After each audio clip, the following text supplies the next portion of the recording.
Dans cette vidéo, on s'intéresse à l'histoire de l'Arménie et de la Géorgie à une époque de renouveau qui s'inscrit entre la domination arabe et celle turco-mongole. Rappelons déjà la géographie des lieux. La région concernée est située au sud des montagnes du Caucase qui forment une barrière très efficace. À l'époque antique, elle est constituée de 4 royaumes. La Lazique à l'ouest, qui correspond à l'ancienne Colchide, l'Ibérie du Caucase au centre, l'Albanie du Caucase à l'est dans l'actuel Azerbaïdjan, et l'Arménie sur les plateaux plus au sud, beaucoup plus vastes. À l'époque antique, il s'agit d'États tampons insérés entre l'Empire romain et l'Empire perse. Ils ont su jouer de la rivalité entre ces deux empires pour conserver leur autonomie et forger leur identité. Par ailleurs, ils ont tous adopté très tôt le christianisme, dès le IVe siècle. Ils ont aussi créé des alphabets très similaires au tout début du Ve siècle. La région est conquise par les Arabes dans les années 640 sous le califat d'Osman, ce qui va profondément modifier les équilibres en place. Les royaumes antiques disparaissent, mais les Arméniens et les Géorgiens conservent leur religion chrétienne et leurs traditions. L'Albanie du Caucase connaît toutefois une trajectoire différente, puisqu'elle s'islamise peu à peu et finit par perdre son identité propre. Enfin, la Lazique profite de l'affaiblissement de l'Empire byzantin face aux Arabes pour retrouver son indépendance en 786.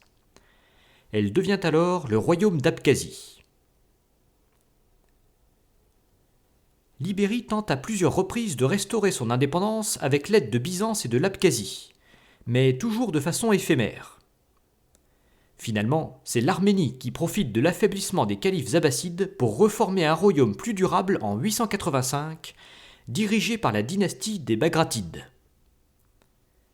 3 ans plus tard, l'Abkhazie profite de l'isolement de l'Ibérie pour conquérir une partie du territoire. Enfin, un deuxième royaume arménien émerge peu après, autour du lac de Van, en 908, le Vaspurakan.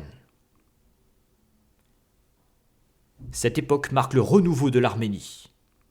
Vers la fin du Xe siècle, les églises fleurissent autour du lac de Van et de la capitale des Bagratides, Ani.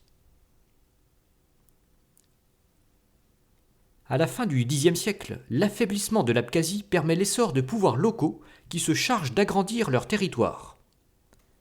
Finalement, Bagrat III, de la dynastie des Bagratides, profite de l'absence d'héritier pour réunifier tout le pays en 1010.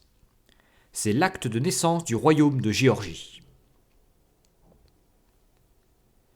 Tandis que la Géorgie rayonne et se couvre de fresques et d'églises, l'Arménie doit faire face au retour en force de l'Empire byzantin. Celui-ci s'empare du Vaspurakan en 1021, puis s'empare de l'Arménie des Bagratides en 1045.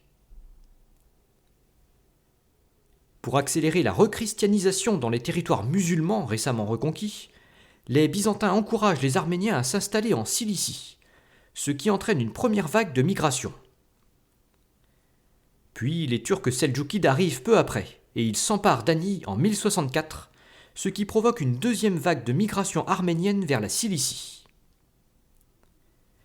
Enfin, en 1071, l'armée byzantine s'effondre face aux Turcs à la bataille de Manzikert. La capitale de la Géorgie tombe 3 ans plus tard. Finalement, c'est en Cilicie que les Arméniens poursuivent la résistance aux côtés des Byzantins, en y fondant des principautés indépendantes. En 1095, la première croisade permet la constitution d'un véritable État arménien aux côtés des États latins. La fragmentation du sultanat seldjoukide permet également à la Géorgie de retrouver son indépendance en 1110, sous l'impulsion de David IV. Celui-ci agrandit ensuite fortement son royaume vers l'Arménie. Cette époque constitue un siècle d'or pour la Géorgie. Il marque aussi l'apogée de l'Arméno-Cilicie. Celle-ci profite de la rivalité entre les Latins et les Byzantins pour s'étendre vers l'ouest, et elle s'érige en royaume sous le règne de Léon II en 1199. La situation dure jusqu'à l'arrivée des Khwarezmiens, qui s'emparent de la Géorgie en 1225. Mais l'empire khwarezmien s'effondre lui-même face aux Mongols, qui ravagent la région de 1236 à 1242. Finalement, le royaume de Géorgie subsiste en tant qu'État vassal des Mongols, mais il ne retrouvera jamais plus son éclat.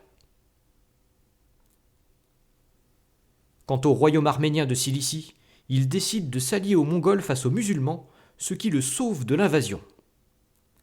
Mais très vite, il se trouve confronté à l'expansion de l'Égypte des Mamelouks. Les Arméniens deviennent tributaires à partir de 1269, ce qui n'empêche pas les Mamelouks de poursuivre leur raid. Finalement, la Cilicie moribonde finira par être récupérée par les Latins de Chypre en 1341, avant de disparaître complètement en 1375. Il faudra attendre le XXe siècle avant de voir les Arméniens reprendre leur indépendance. Avant de détailler l'épopée des Mongols, il reste encore à voir le dernier pays qui tombera dans leur escarcelle, et pas des moindres, la Chine des Song. Rendez-vous dans le prochain épisode.